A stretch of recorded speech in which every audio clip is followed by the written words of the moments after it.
In today's episode of Tool Demos, we're going to have a look at this car which can't go over 10 miles an hour. If we try to go that fast, the drive wheels will lock up and it can stall the engine. It's a pretty weird problem, so we're going to have a look at it together, and we start right now. So the owner of this car told me that the car wouldn't go over 10 miles an hour and he had another shop replace the clutch. Obviously that didn't fix the problem, so we towed it to this shop, and I've test driven it out in the driveway a few times and I got it to act up. So if I try to go in first gear over 10 miles an hour, the drive wheels will lock up on it, and if I don't put the clutch in time, that will stall the engine. So pretty weird problem. I brought it into the shop. I've got it up on jack stands so I can run it at any speed in the shop environment, and I can record what's happening so that you can see it and come along with me here. So let's go over to the car and we can see what it looks like when I put it in gear and try to spin the tires faster than 10 miles an hour.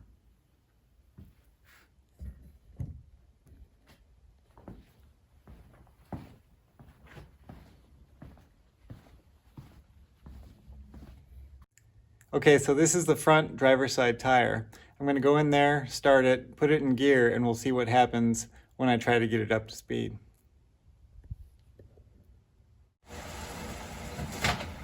And just there, it sounds like some of that material got into the works and jammed it up tight. So I'm going to try and start this again, get the engine to power through that, and break it up.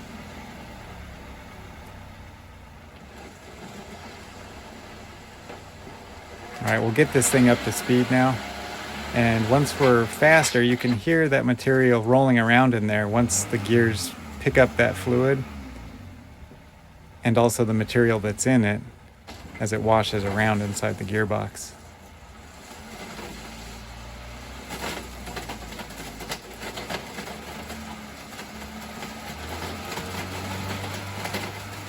And you can really hear it now. So we're going to go ahead and go underneath the vehicle and spin those by hand, see if we can hear more closely what it sounds like. All right, car is in neutral. I'm just going to spin the front tire backwards.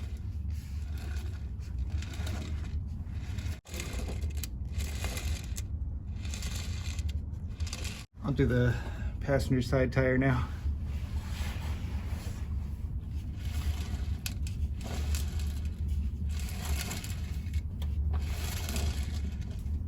Sounds like there's some ball bearings rolling around in there. Maybe other kind of parts, broken parts. I'm gonna do it in first gear now. So let me shift it into first gear and we'll see what it sounds like.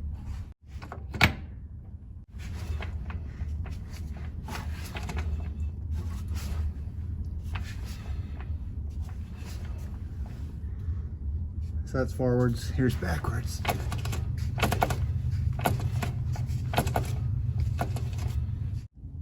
Back to neutral.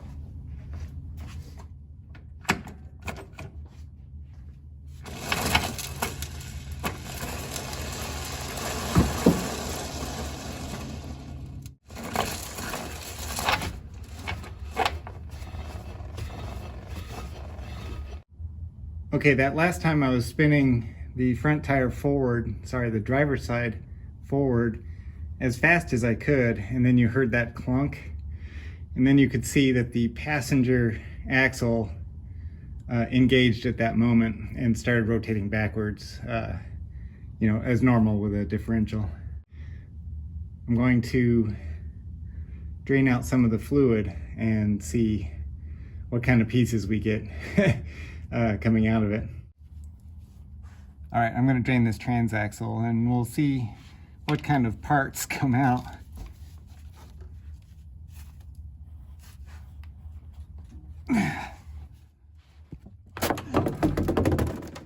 Whew. That was on there tight.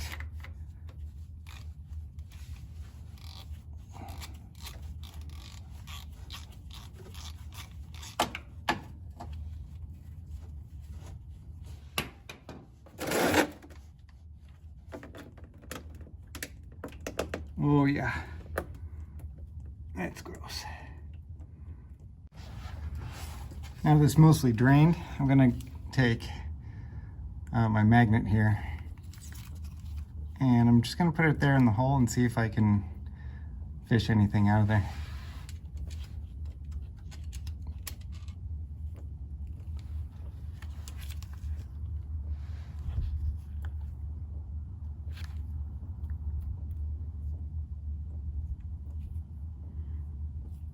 Hope you can see that, but that is a lot of metal.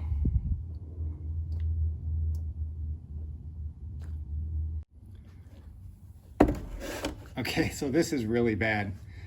Some of this discoloration here, this brown or blackish, is just motor oil that was in the drain pan before I drained the transmission. But what we really need to take a look at is all that glitter. This looks like one of our daughter's art projects. It is nasty. Yeah, it's really bad. Has a gold kind of a color to it. A lot of it does anyway. Not sure if that's bearing material or gear, but we're going to investigate inside the gearbox here, or inside the differential portion. That is just terrible. Let me grab that magnet again and we'll see what I can pull out of there. All right, I'm just gonna go fishing with my magnet and see what kind of big chunks I can pull out of there. I did, when I was swirling it around, I saw some bigger chunks. And let's see if you can see that.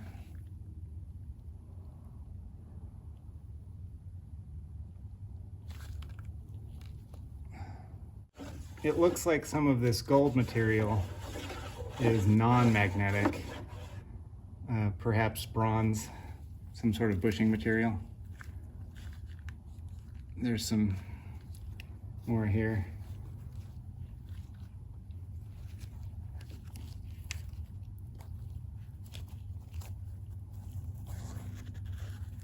There's one of the bigger chunks. Erico would call that a part number. Sitting in the bottom of the pan there. There's that. So, yeah.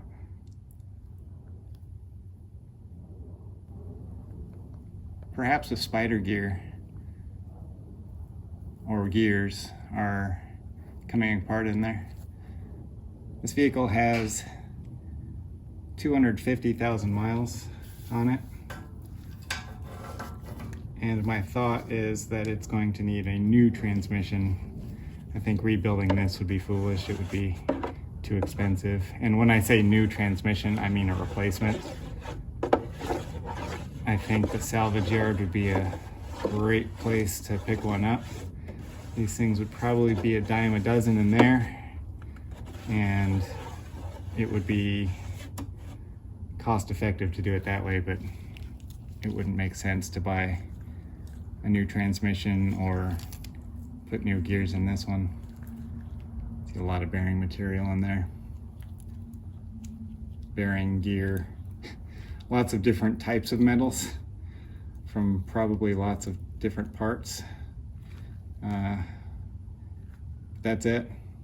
It's definitive proof that this transmission has catastrophic failure. So we definitely know that this transmission has catastrophic failure of some component internally. We're not exactly sure what that is until we have the material tested.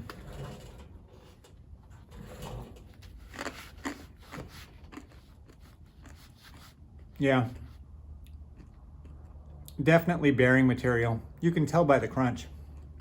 So joking aside, I am pretty curious to know what exactly failed inside the transmission. My guess is that a bearing came apart and started going through the works, jamming up the gears. But we can't know that unless we tear it apart. I'm not sure I'm willing to take the time to tear it apart just to satisfy my curiosity. So if you are interested in an autopsy teardown type video, let me know down in the comments, and if I get enough people requesting that, I'll go ahead and record that. If you're curious about this vehicle specifically, it's a 2006 Toyota Corolla, and I'll be doing a removal video, also a replacement video for that transmission when I get one sourced here locally. So click the notification bell if you want YouTube to notify you when those videos become available. And if you're watching this after I've already posted those, I'll put a link right up here on your screen and you can click that to go to the next video in the series. Until then, thanks for watching. To stay up to date on future videos just like this one, click here. And click over here to start binge watching tool demos. I won't judge.